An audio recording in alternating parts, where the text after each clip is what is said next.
Hello everyone, welcome to my channel. This is me Noor Fatma. I am a software engineer by profession. In this video, we will have a complete look on the following topics. First one is preprocessor directives. Second, header files. Third, main function. Fourth, C++ statements. Fifth, cout. Sixth, coding errors. And seventh is comments. सबसे पहले हमारे पास topic आता है pre processor directives. Pre processor नाम से पता लग रहा है कि प्री का मतलब पहले और प्रोसेसर जिसने कोई प्रोसेस करवाना है। ये वो सेट ऑफ इंस्ट्रक्शंस होती हैं जो हम किसी भी कंपाइलर को प्रोग्राम की एग्जीक्यूशन से पहले देते हैं कि उसने इस वे में, इस डायरेक्शन में कोई ना कोई प्रोग्राम रन करवाना है। एक तो ये C++ कंपाइलर का पार्ट होती हैं और दूसरा इसको जो लिखने का सिंटैक्स होता है वो ये है कि हमेशा हम इसको हैशटैग सिंबल से डिनोट करते हैं और इसके बाद कोई ना कोई हेडर फाइल यूज़ करते हैं। नॉर्मली हमारे पास different type of pre processors होते हैं, लेकिन C++ में यूजुअली हम हैशटैग इंक्लूड का यूज़ करते हैं कि उसने किसी भी हेडर फाइल को अपने अंदर इंक्लूड करवाना होता है। For example hashtag include IOStream। इसका मतलब ये है कि इन IOStream जो है वो एक हेडर फाइल है, उसने किसी ना किसी IOStream को अपने अंदर इंक्लूड करवाना है। इंक्लूड क्या है? आपका प्री प्रोसेसर डायरेक्टिव्स है। इसी तरह डिफरेंट तरह की हेडर फाइल्स यूज़ की जाती हैं और डिफरेंट तरह के प्री प्रोसेसर डायरेक्टिव्स भी यूज़ किए जाते हैं।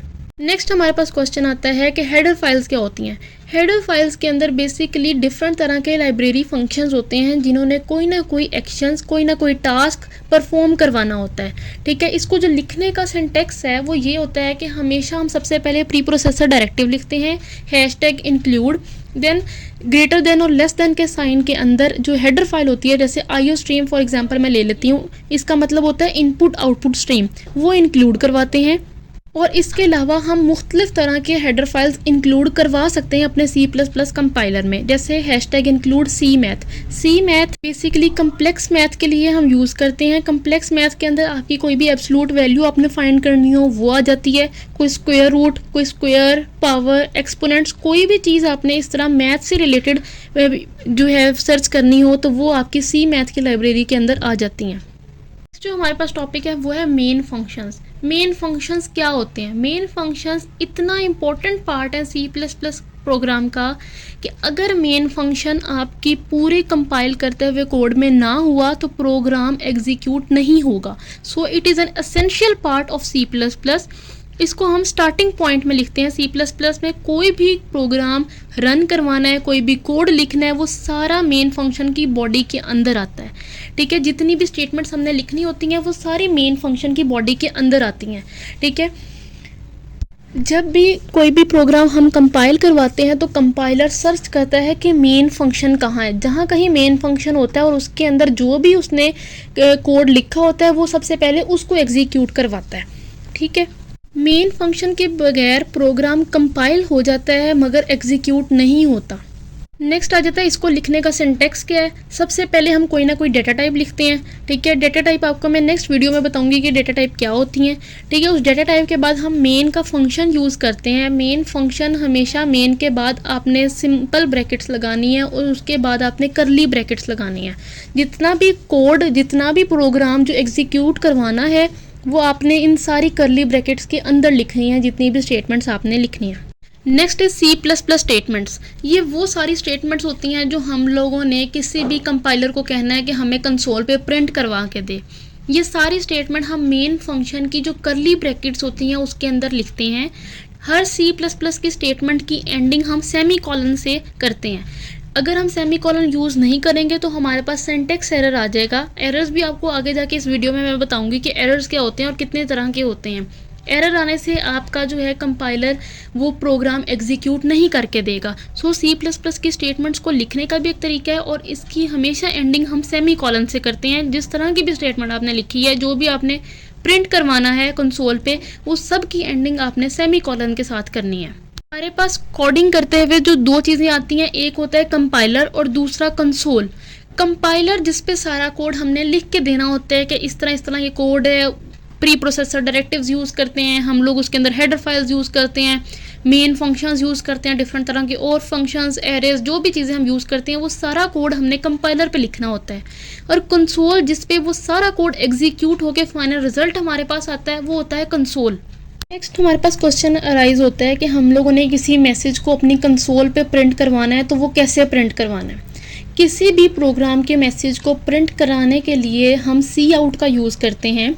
सी आउट को लिखने का भी एक सिंटैक्स है। सी आउट का वर्ड हम लिख के उसके बाद 2 कंसेक्टिव लेस देन के साइन यूज़ करते हैं और उसके बाद डबल कोट्स लगा देते हैं। जो भी मैसेज हमने अपने कंसोल पे प्रिंट करवाना है उसको हम डबल कोट्स के अंदर लिखेंगे और उसके बाद डबल कोट्स के बाद हम लोग जो हैं सेमी कॉलन का यूज़ करेंगे, क्योंकि मैंने आपको बताया था कि हर स्टेटमेंट को एंड हम लोगों ने C++ में सेमी कॉलन से करना है। अगर हम सेमी कॉलन से एंड नहीं करते तो हमारे पास सिंटैक्स एरर आ जाता है। फॉर एग्जांपल हम लिखें सी आउट, फिर हम लोगों ने 2 लेस देन के कंसेक्टिव साइंस लगा दिए, हमने डबल कोट्स लगा दिए, उसके अंदर मैंने लिखा हेलो वर्ड। हेलो वर्ड के आगे एक्सक्लेमेशन मार्क भी लगा है। अब मेरे कंसोल पे वो जो प्रिंट करवा के दिखाएगा वो मुझे हेलो वर्ड शो करवाएगा, उससे पहले के सी आउट, उससे पहले का जो डबल कोट्स हैं ऐसा कुछ वो मुझे प्रिंट नहीं करवाएगा। लेकिन जो इन्वर्टेड कॉमास के अंदर हम जो चीज़ लिखेंगे वो हमें वो शो करवा देगा। फिर हेलो वर्ड वो मुझे कंसोल पे शो करवा देगा। उसके बाद C++ की कोडिंग करते हुए 3 तरह के एरर्स फेस करने पड़ते हैं। सबसे पहला syntax error, second one is logical error and third one is run time error. Syntax error क्या होता है, मैंने आपको पहले भी बताया कि अगर आपने कोई कोड लिखा है और उसके एंड पे आप लोग सेमी कॉलन लगाना भूल गए हैं या नहीं लगाते तो उस टाइम जो एरर आता है उसको हम सिंटैक्स एरर कहते हैं। कोई भी छोटी सी मिस्टेक आपके C++ के सिंटैक्स में, इवन आप प्री प्रोसेसर डायरेक्टिव में भी हैशटैग इंक्लूड में हैशटैग ही नहीं लगाते, ठीक है, तो उसका भी एरर जो होगा वो सिंटैक्स एरर होता है। Next is logical error. Logical error के आपने कोई फॉर्मूला लिखा और वो फॉर्मूला गलत लिख दिया है, वो होता है लॉजिकल एरर। जैसे मैं एवरेज फाइंड करने के लिए क्या होता है कि हम लोगों ने 4-5 चीज़ों का सम करवा के उसको हम डिवाइड करा देते हैं जितने वो नंबर्स होते हैं, ठीक है। अगर एवरेज का फॉर्मूला आपने मल्टीप्लाई लगा दिया है डिवाइड की जगह, तो वो जो है आपका जो एरर आएगा वो लॉजिकल एरर होगा, क्योंकि आपका फॉर्मूला ही गलत है तो वो उस टाइम वो शो नहीं करवाएगा।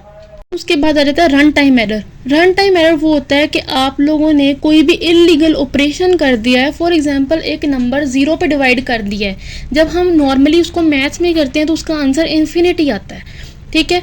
तो लेकिन जब हम C++ में कोई ऐसा एरर कर देते हैं तो वो उसको हम रन टाइम एरर कहते हैं और उसका वो कोई भी जवाब नहीं देता, क्योंकि वहाँ पे एरर आ जाता है। जब एरर आ जाता है तो प्रोग्राम एग्जीक्यूट नहीं होता। नेक्स्ट हमारे पास आ जाता है कमेंट्स। कमेंट्स बेसिकली वो लाइन ऑफ कोड होता है जो कि एग्जीक्यूट नहीं होता।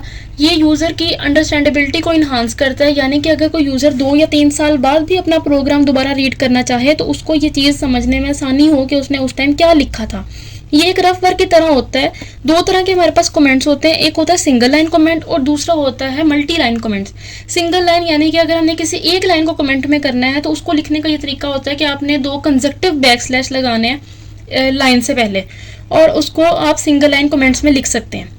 देन होता है मल्टी लाइन, 2 या 2 से ज़्यादा लाइंस को अगर आपने कमेंट करना है तो बैकस्लैश स्टैरिक जो है आप यूज़ करते हैं since the starting line and the ending line.